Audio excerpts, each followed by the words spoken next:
नमस्कार, बहुत बहुत स्वागत करते हैं न्यूज शनिवार में आप सबका। आपके साथ मैं औरतिका पांडे। खबर दिन भर देख रहे हमारा स्पेशल बुलेटिन। चोमो से खबरों की शुरुआत करते हैं, जहां चोमो क्षेत्र की ग्राम पंचायत हाथनौदा में हो रहे अवैध ब्लास्टिंग, जी हां, ब्लास्टिंग और पत्थर खनन से त्रस्त ग्रामीणों का गुस्सा बुधवार को फूट पड़ा है। खनन गतिविधियों से आबादी क्षेत्र, मंदिर, विद्यालय और जलशाय को खतरा बताते हुए ग्रामीणों के प्रतिनिधि मंडल ने जिला कलेक्टर जयपुर, शाहपुरा, विधायक मनीष यादव और खनन विभाग के एसएमई अधिकारी को ज्ञापन सौंपकर तत्काल कार्रवाई की मांग की है। ग्रामीणों का कहना है कि पहाड़ों पर लगातार हो रही अवैध खुदाई से कंपन बढ़ रहे हैं, जिसके कारण मकानों में दरारें पड़ रही है, रोजमर्रा की जिंदगी खतरे में है। वहीं ग्रामीणों ने ज्ञापन में आरोप लगाया है कि प्रशासन का खनन विभाग की अनदेखी के कारण खनन माफिया बेखौफ होकर पहाड़ों का तोड़फोड़ कर रहे हैं, उनको क्षति पहुंचा रहे हैं। ग्रामीणों ने स्पष्ट चेतावनी दी है कि यदि 3 दिन में संबंधित अवैध खनन पर रोक लगाकर जांच शुरू नहीं की गई तो हाथनौदा गांव में व्यापक जन आंदोलन शुरू किया जाएगा। उन्होंने कहा है कि किसी भी संभावित हादसे की जिम्मेदारी प्रशासन खनन विभाग की होगी। चोमो से जयपाल सिंह की ग्राउंड रिपोर्ट।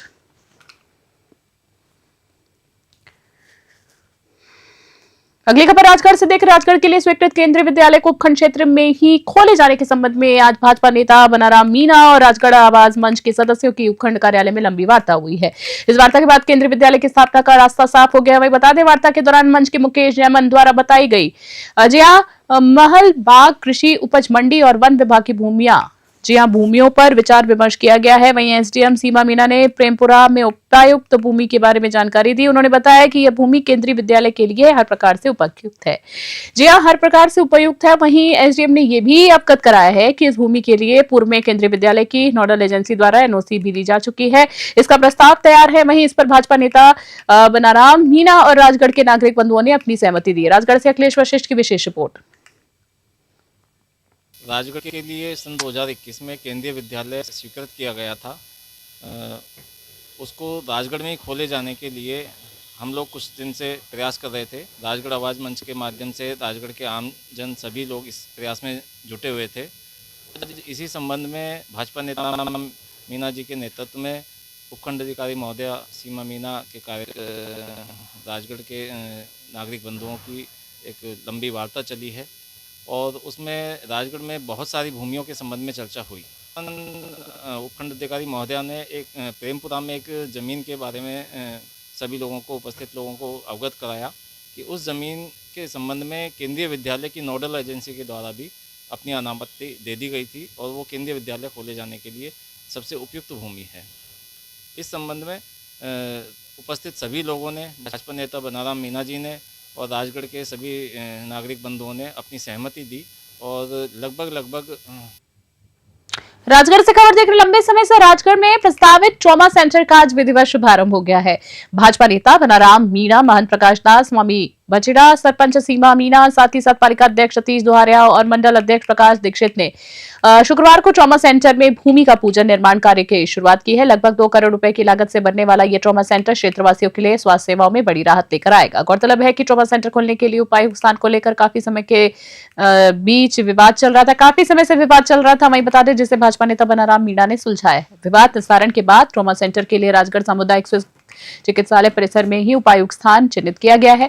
ट्रॉमा सेंटर शुरू होने के बाद दुर्घटना और आपातकालीन सेवाओं के लिए अब राजगढ़ के लोगों को दूर नहीं जाना पड़ेगा, जिससे समय पर उपचार मिल सकेगा और कई जीवन बचाए जा सकेंगे। राजगढ़ से अखिलेश वशिष्ठ की खास रिपोर्ट।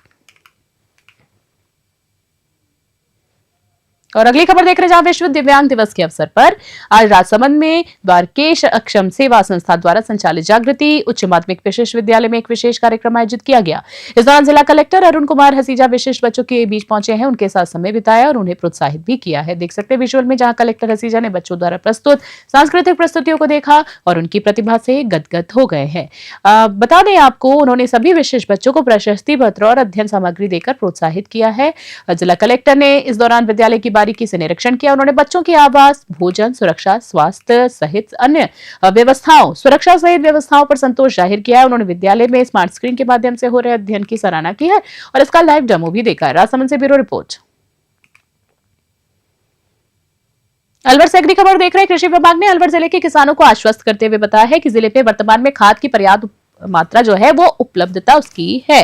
विभाग के अनुसार वर्तमान में जिले में 2785 मैट्रिक टन यूरिया और 1958 मैट्रिक टन डीएपी उपलब्ध है। विभाग ने स्पष्ट किया है कि किसानों की मांग के अनुसार खाद की आपूर्ति नियमित रूप से की जा रही है और किसी प्रकार की कमी नहीं है। बता दें, कृषि अधिकारियों ने किसान भाइयों से अपील की है कि वे अफवाहों पर बिल्कुल ध्यान न दें और खाद की अनावश्यक जमाखोरी न करें। विभाग ने उर्वरक विक्रेताओं को सख्त निर्देश दिए हैं कि वे किसानों को तय दर पर ही खाद उपलब्ध कराएं और अनियमितताओं पर पाए जाने पर सख्त कार्रवाई उनके ऊपर की जाएगी। कृषि अधिकारी जिसमें पीसी मीणा ने किसानों से आग्रह किया है कि किसी भी कठिनाइयां या शिकायत की स्थिति में वे संबंधित कृषि अधिकारियों से संपर्क करें ताकि रबी सीजन के दौरान खाद वितरण सुचारू रूप से की जा रहे। अलवर से प्रदीप गोयल की खास रिपोर्ट। वर्तमान में रबी की फसलों में यूरिया का टॉप ड्रेसिंग का कार्य चल रहा है और सरसों एवं गेहूं में मेनली इस समय उपयोग हो रहा है।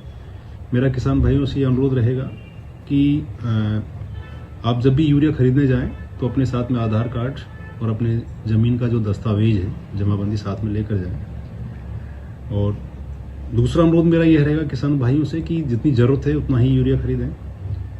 कुछ किसान भाइयों का हमने ये देखा है कि जनवरी के महीने में उनकी जो रिक्वायरमेंट होगी उसका भी यूरिया अभी से खरीद रहे हैं, तो ऐसा नहीं करें।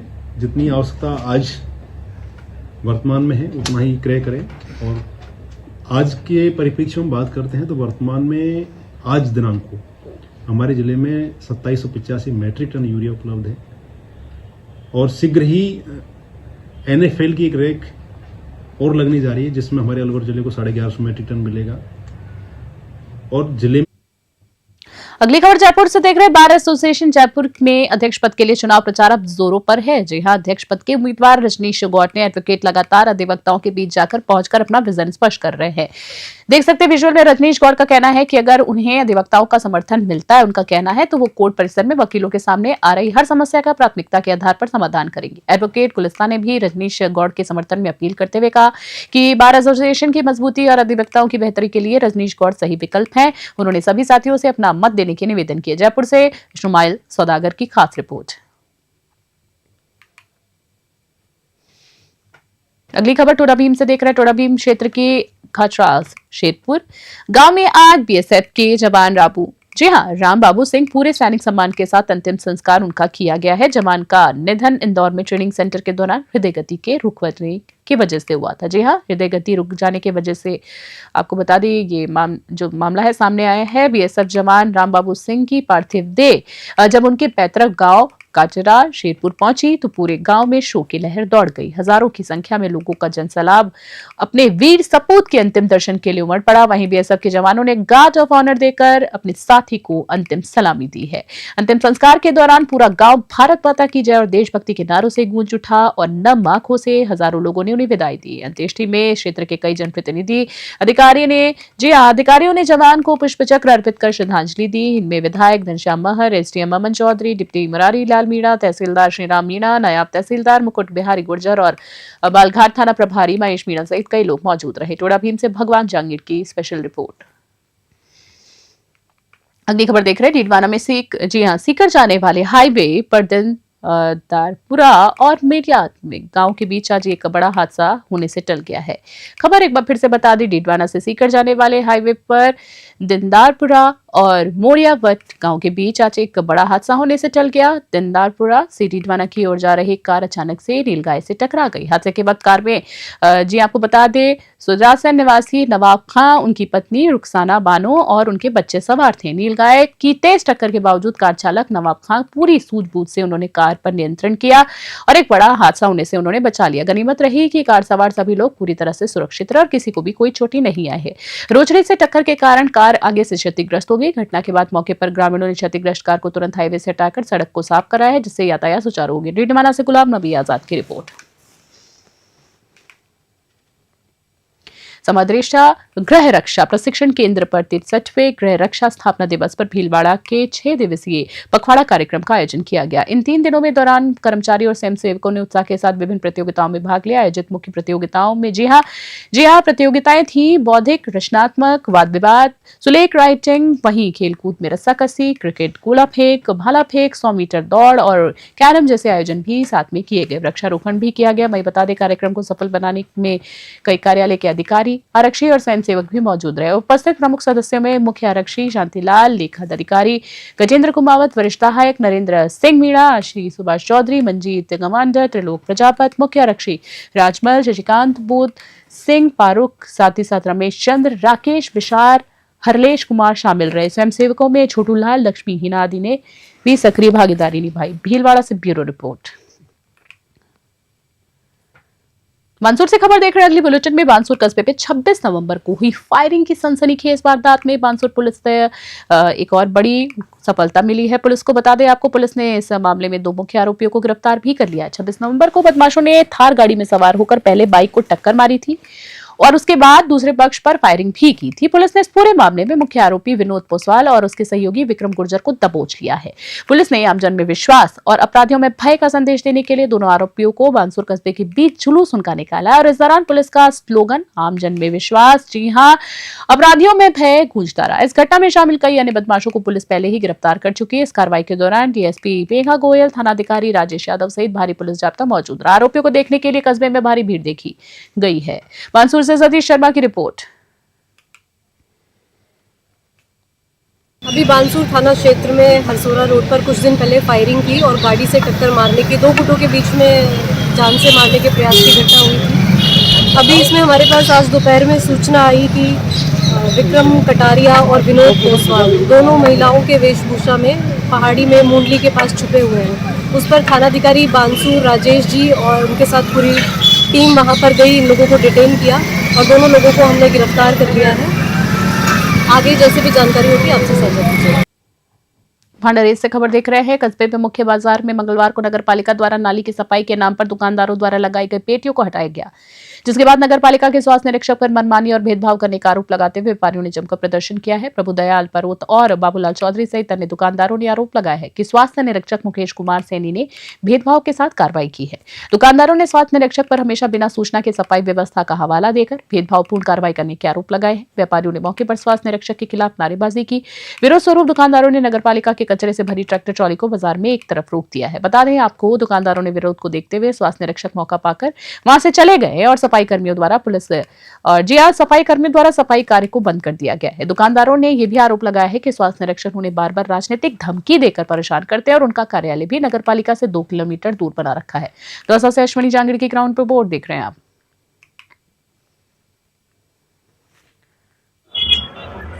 भाड़ारेज नगर पालिका की ये वही जगह है जहाँ पर कल कार्रवाई हुई थी और कार्रवाई के दौरान जो श्रमिकों के दुकानदारों की दुकानें के सामने जो नालियों में पट्टियां लगाई गई थी उनको हटाया गया था, उनकी आजीविका के साधन को तोड़ा गया था। और उसमें मैं दिखाऊंगा कि देखो यहाँ पे किस तरह से इन को तोड़कर इनकी आजीविका को समाप्त किया गया था।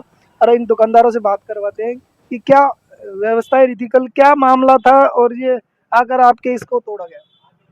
कल वैसे हमारी दुकान बंद थी, तो इसको तोड़ने के 1 घंटे बाद मुझे पता चला कि बाजार में स्वच्छता अभियान चल रहा है, जिसके अंतर्गत नाले के ऊपर जो भी निर्माण है उसको हटाया जा रहा है। तो मैंने आकर देखा तो मेरी दुकान बड़ी क्षतिग्रस्त थी। अभी तो मैंने मेरे हिसाब से उसको सही कर ली, थोड़ी बहुत बट्टी मेरी टूटी हुई थी, शटर के पास में लगी हुई थी। क्या आपको इसकी सूचना दी गई? नहीं, कोई सूचना नहीं थी मेरे को। ठीक है, फिर मैंने स्वास्थ्य निरीक्षक मुकेश जी सैनी से पूछा कि कोई अधिसूचना, तो उन्होंने बोला है कि कोई किसी प्रकार के कोई ज्ञापन या नोटिस की जरूरत नहीं है। तो ठीक है, फिर मैंने पूछा कि आपने किस प्रकार मेरी दुकान को क्षतिग्रस्त कर दिया है कि आप ही इससे प्रताड़ित नहीं होंगे, जो भी अवैध नालियों के ऊपर निर्माण है सभी का हटाया जाएगा। तो चलो मैंने कोई बात नहीं, जब सभी का हटाया जा रहा है तो हमारा हट गया तो कोई बात नहीं है। तो मैंने कहा प्रशासनिक आपकी प्रक्रिया है, स्वच्छता अभियान चल रहा है, ठीक है। लेकिन 2-4 दुकानों के तोड़ने के बाद, अर्थात कनखा मेहरवाल जी की दुकान, इधर से ठाकुर जी के मंदिर के आगे की दुकानें, बाबूलाल जी प्रजापत, टिंकू ठाकुरिया और पहलाद जी दर्जी की दुकानों पे तोड़ फोड़ करके आगे काम और सुरेश जी दर्जी की काम को रोक दिया गया। ठीक है, काम को रोकने के बाद मैंने एसआई सर से पूछा कि हमारी दुकान को क्यों उठाया गया पट्टी, तो वो बिना कुछ जवाब दिए ना फुकर करके यहाँ से निकल गए, फ़ोन को स्विच ऑफ कर लिया। फिर सुबह मैंने मैडम से बात की, दिशा से अधिकारी से, नाम से तो मैं उनके परिचित नहीं हूँ, लेकिन उनका व्यवहार बड़ा सौम्य रहा। उन्होंने समझाया कि प्रशासन की प्रक्रिया है, गलती हमसे ये हुई कि हमने आपको कोई सूचना प्रदान नहीं की। लेकिन नगर पालिका के अंतर्गत सफाई करते समय ऐसी सूचना देने की कोई आवश्यकता भी नहीं होती। चलो मैंने कोई बात नहीं मैम, आवश्यकता नहीं होती, अच्छी बात है, सफाई के तहत गांव में सफाई चल रही है। लेकिन जहां तक पट्टी हटाई गई, अगर गांव वालों ने विरोध किया है, दुकानदारों ने, तो काम को वही खत्म कर देना चाहिए। तो मैम ने कहा कि अभी जल्दी कुछ ही दिनों में नोटिस जारी करके 10 दिनों के अंतर्गत जितने भी नाली के ऊपर निर्माण है, पक्का है, कच्चा है, एक बार तो सबको हटाना पड़ेगा। कच्चा ही रह सकता है, पक्का निर्माण कोई भी सीमेंटेड ऐसा ऐसा लग रहा है कि बार बार क्या आपको बार पहले भी बोला गया था कि नालियों पे से हटाइए, या कभी पहले नहीं बोला गया आज तक। तो ऐसा ही तो बोल रहे हैं कि हमने आपको ऐसा ही बोला है तो उनके पास कुछ लिखित परामर्श होगा ना। उन्होंने बोला भाई अगर 2 तारीख को तोड़ फूट हुई है तो 2 तारीख 12वां महीना 2025 कुछ ना कुछ नोटिस होगा गवर्नमेंट के, अगर उनके पास। भाई नगर पालिका एक ऐसी संस्था है जो कोई राजनीति राजनीतिक दृष्टता की बात नहीं, इतना तो मैं इन चीजों से तो अनभिज्ञ हूँ। ठीक है, मैं तो एक मताधिकार का प्रयोग करता हूँ, मुझे इतनी मतलब नहीं है। ठीक है, लेकिन नगर पालिका एक संवैधानिक संगठन है। ऐसा भी बताया जा रहा है कि बार बार की यहीं से स्टार्ट करके यहीं पे रोक दिया गया। ऐसा क्या था कि जो यहीं पे रोक दिया गया? अब ये तो मेरे को पता नहीं, लेकिन इस वजह से ही तो बात है कि यदि कोई काम गांव में हो रहा है तो सभी उसके साथ उत्तराधिकार मतलब होने चाहिए उसमें शामिल। ठीक है, यदि हमारा तोड़ा है तो मैम ने कहा कि 10 दिन के अंतर्गत सभी तोड़ दिए जाएंगे। और अगर ऐसी बात नहीं होती, कुछ भी कार्रवाई राइट्स में नहीं है कि आपका गलत तरीके से तोड़ा गया, तो जिन जिन का तोड़ा गया उनका पक्का निर्माण नगर पालिका के द्वारा करवाया। ये थे प्रताड़ित जो कल इनकी दुकानों को क्षतिग्रस्त किया गया, नालियों के पटाव को हटाया गया था, जिसपे कार्रवाई के दौरान ऐसा ही क्या अभद्र व्यवहार भी रहा है। लोग बता रहे हैं कि ये बार बार परेशान भी करता है, जिसके एवज में हमने ग्राउंड रिपोर्ट किया। दौसा से अश्वनी जांगिड़ की रिपोर्ट। लगातार कार्रवाई के दौरान जो पटाव क्षेत्र में से नालियों के ऊपर से पत्थरों को हटाया गया था, उसमें एक आजीविका का साधन आपके सामने दिख रहा होगा कि भट्टी को भी तोड़ा गया है, जबकि प्रधानमंत्री जी के द्वारा कहा गया है कि आजीविका के साधन में कोई भी तोड़फोड़ न की जाए। यहाँ पे एक प्रताड़ित उनसे बात करेंगे। क्या मामला रहा था कल? आपने क्या वैसे 3-4 दुकानों पे तोड़ी कौन था तोड़ने वाला? क्या माजरा था यहाँ पे? ये नगर पालिका ने तोड़ी जाए, एसआई ने। ऐसा ही कौन है? मुकेश सैनी। मुकेश सैनी ने तोड़ा है? आपको हाँ। कंफर्म पता है? कंफर्म हमारे सामने तोड़ा है। सूचना दी गई थी आपको? नहीं, बिल्कुल ही नहीं दी। तो फिर ये 4 दुकानों की तोड़ की क्यों गए? वो आगे तोड़ने नहीं गया, आगे नोटिस मांगे उनसे तो नोटिस दिए नहीं उन्होंने, बस वो रुक गए। फिर तो ये भट्टी से कोई दुश्मनी थी क्या उनकी? क्या पता, ये तो कोई पर्सनल दुश्मनी थी क्या उनकी। नहीं, ये राजनीतिक स्वार्थ तो नहीं दिख रहा है यहाँ पे। क्या पता, अब ये तो कोई मालूम नहीं। गए तो कहते कोई बात नहीं, कहते वापिस रख लो नाड़े पे। आपसे कभी ऐसे आए थे यहाँ पे कहने के लिए? नहीं, कोई नहीं आया, कभी भी नहीं? कभी कोई नहीं। सूचना नहीं दी गई आपको? कोई सूचना बस नहीं। आपके आके दुकान पे उन्होंने ये कार्रवाई को अंजाम दिया? यही सही बात। क्या नाम है आपका? बाबूलाल। ये थे बाबूलाल जी चौधरी, जो उन्होंने भांडारेज में बताया कि नगर पालिका द्वारा जो कार्रवाई की जा रही है, एसआई के द्वारा जो अभद्र व्यवहार किया जा रहा है, जिसपे हमारी आजीविका के साधन को तोड़ा जा रहा है। Ground report Ashwani Jangid, Dausa. कुंभलगढ़ से खबर देख रहे हैं। विश्व प्रसिद्ध कुंभलगढ़ में चल रहे 3 दिवसीय कुंभलगढ़ फेस्टिवल में अंतर्गत तीसरे दिन दोपहर एक भव्य रंगारंग कार्यक्रम आयोजन किया गया है। इस कार्यक्रम में कई कलाकारों ने अपनी रोचक प्रस्तुतियां दी हैं, जिनमें पर्यटकों का मन मोह लिया गया है। बता दें आपको, फेस्टिवल में प्रस्तुतियां देखने के लिए बड़ी संख्या में पर्यटक उमड़े हैं। वहीं प्रदेश के साथ साथ गुजरात और महाराष्ट्र राज्यों से आए सैकड़ों पर्यटकों ने भी इस कार्यक्रम में भरपूर लुत्फ उठाया है। कई विदेशी पर्यटकों ने इस दौरान खूब मनोरंजन किया। वहीं कुंभलगढ़ फेस्टिवल राजस्थान की संस्कृति को देश और दुनिया के सामने प्रदर्शित करने का एक शानदार मंच बन गया है। कार्यक्रम में पर्यटन विभाग के अधिकारी सहित कई क्षेत्रवासी भी उपस्थित रहे। कुंभलगढ़ से खास रिपोर्ट। खास बुलेटिन में तय बने रहे न्यूज़। फिलहाल के लिए नमस्कार।